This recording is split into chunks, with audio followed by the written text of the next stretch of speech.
விலங்குகள் கணக்கெடுப்பு நாளை என்பதான ஒரு செய்தி வெளியாக இருக்கிறது. தமிழன் பத்திரிகையில் முதல் பக்கத்தில் அந்த செய்தியை நாங்கள் காணலாம்.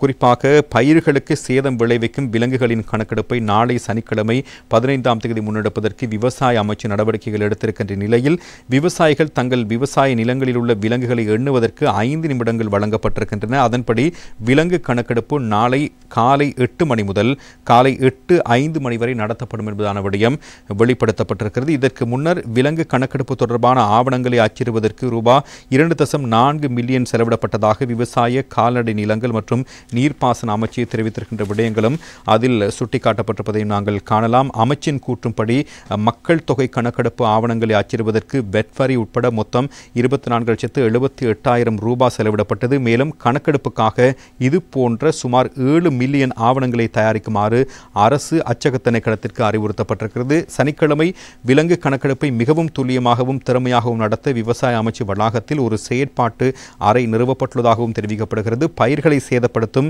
செங்குரங்கு, குரங்கு, மர அணில் மற்றும் மயில் போன்ற விலங்குகள் குறித்து கணக்கெடுப்பை மேற்பார்வையிட ஒரு சிறப்பு குழுவும் நியமிக்கப்பட்டிருப்பதான தகவலும் இதில் வெளிப்படுத்தப்பட்டிருப்பதை நாங்கள் காணலாம். எனவே சமூக வலைத்தளங்களிலும் இது குறித்த பல்வேறு விடயங்கள் வெளிப்படுத்தப்பட்டிருக்கின்றன. இது குறித்தும் தற்பொழுது அதிகமாக பேசப்படுகின்ற நிலையில் தான் இந்த விடயம் வெளிப்படுத்தப்பட்டிருப்பதை நாங்கள் காணலாம். சஜித் சஞ்சய் பெரேரா எம்பியும் இது குறித்த ஒரு விடயத்தினை வெளிப்படுத்தப்பட்டிருப்பதை நாங்கள் காணலாம். குரங்குகளை கட்டுப்படுத்த ஒரு குரங்குக்கு 500 முதல் 1000 ரூபாய் வரை விலை அறிவியுங்கள் என்பதான செய்தி இன்றைய தினம் தினக்குரல் பத்திரிகையுடைய 11ஆம் பக்கத்தில் உட்பக்கத்தில் வெளியாக இருப்பதை நாங்கள் காணலாம். பயிர்களை நாசம் செய்யும் குரங்குகளை பிடித்துக் கொடுத்தால் ஒரு குரங்குக்கு 500 முதல் 1000 ரூபாய் வரை வழங்கப்படும் என்று அறிவியுங்கள் என ஐக்கிய மக்கள் சக்தியினுடைய கேகாலை மாவட்ட எம்பி தெரிவித்திருப்பதாக இந்த செய்தி வெளிப்படுத்தப்பட்டிருக்கிறது. பாராளுமன்றத்தில் புதன்கிழமை இடம்பெற்ற 2025ஆம் ஆண்டு வரவு செலவு திட்டத்தின் கமத்தொழில் கால்நடை வழங்கல் காணி மற்றும் நீர்ப்பாசன அமைச்சின் நிதி ஒதுக்கீட்டு மீதான குழுநிலை விவாதத்தில் ஆலோசனை வழங்கிய அவர் மேலும் பல்வேறு விடயங்களை சுட்டிக்காட்டியிருக்கின்றார். எனவே காட்டு விலங்குகளினால் பயிர்ச்செய்கைகளுக்கு ஏற்படும் பாதிப்பு நாளாந்தம் தீவிரமடைந்திருக்கிறது. இதனால் விவசாயிகள் மோசமாக பாதிக்கப்பட்டிருக்கிறார்கள். குரங்குகள் வருடாந்தம் 90 மில்லியன் அளவிலான தேங்காய்களை நாசம் செய்வதாக விவசாயத்துறை அமைச்சு குறிப்பிடுகிறது.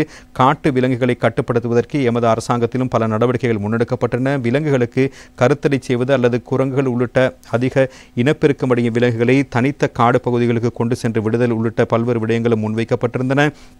இதற்கு அதிக நிதி செலவாகும் என்பதனால் அந்த யோசனைகள் செயற்படுத்தப்படவில்லை.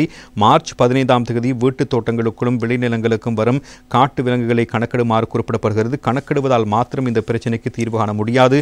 குரங்குகளை பிடித்துக் கொடுத்தால் ஒரு குரங்குக்கு 500 அல்லது 1000 ரூபாய் வழங்கப்படும் என்பதாக அறிவுங்கள்.